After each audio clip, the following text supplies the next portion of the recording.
যে বাবরি মসজিদে আমরা যে নামাজ পড়বো, কোন আকাশে রোদের তাপে এই যে সময়ে ফাঁকা ময়দানে আল্লাহর মহব্বতে, নবীর মহব্বতে আপনারা এসেছেন, আপনাদেরকে হুমায়ুন ভাইয়ের তরফ থেকে মোবারকবাদ জানাচ্ছি। এই বাবরি মসজিদের কর্ণধার হুমায়ুন কবির সাহেবের তরফ থেকে যারা নামাজ পড়তে এসেছেন তাদেরকে থাকার ব্যবস্থা আছে। বাবা, আপনি ঝোলাটা ঘরে রাখুন। খাবারের ব্যবস্থাও বাবরি মসজিদের তরফ থেকে করা হয়।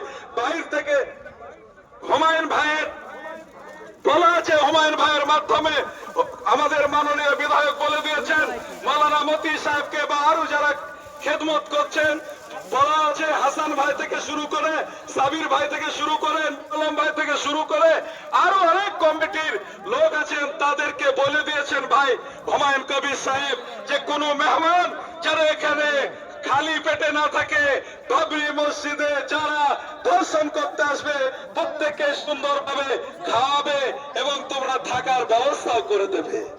তাই ভাই, যারা দূর থেকে এসেছেন, কোন রকম অসুবিধা হলে আমাদের এই কমিটির লোকদেরকে বলবেন, আপনাদের থাকার খাওয়ার ব্যবস্থা হুমায়ুন ভাই করে দিয়েছেন, মাননীয় বিধায়ক সাহেব করে দিয়েছেন, বাবরি মসজিদের কর্ণধার হুমায়ুন ভাই বলে দিয়েছেন।